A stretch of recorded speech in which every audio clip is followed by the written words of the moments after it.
જાફરાબાદ નગરપાલિકાની ચૂંટણીને લઈને સેન્સ પ્રક્રિયાનો આરંભ. પ્રદેશ ભાજપના નિરીક્ષકો પાલિકાની ચૂંટણીને લઈને યોજી છે સેન્સ પ્રક્રિયા. 7 વોર્ડના 28 ઉમેદવારોને લઈ યોજાઈ સેન્સ પ્રક્રિયા દરમિયાન 43 જેટલા ફોર્મ ભરાયા.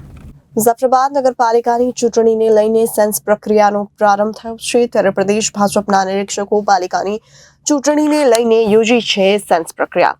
7 વોર્ડના 28 ઉમેદવારોને લઈ યોજાઈ છે સેન્સ પ્રક્રિયા. સેન્સ પ્રક્રિયા દરમિયાન 43 જેટલા ફોર્મ ભરાયા છે. મોટી સંખ્યામાં દાવેદારો સેન્સ આપવા પહોંચ્યા છે. સેન્સ મેળવ્યા બાદ 29 તારીખે પાર્લામેન્ટરી બોર્ડ દ્વારા લેવાશે નિર્ણય. ચૂંટણી વ્યવસ્થાની અંદર પ્રદેશમાંથી અમારા વડીલ અને ભારતીય જનતા પાર્ટીના પ્રદેશના મંત્રી ઝવેરભાઈ, દર્શનાબેન અને હું કશ્યપ શુક્લ જાફરાબાદ નગરપાલિકાની ચૂંટણીની સેન્સ પ્રક્રિયામાં અમે બધા આવ્યા છીએ. અહીંયા કુલ 6 વોર્ડ છે અને 7 વોર્ડ છે અને 28 કેન્ડિડેટ છે. અહીંયા વારા પરથી વારા બધા ઉમેદવારો અને સમાજના લોકો ભારતીય જનતા પાર્ટીના નિરીક્ષકો પાસે રજૂઆત કરવા આવી રહ્યા છે.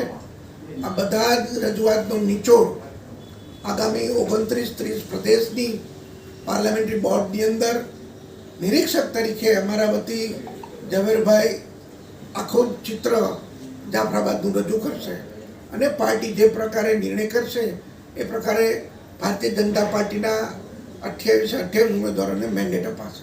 Reporter Babubhai Vadher, Janadesh news, Jafrabad.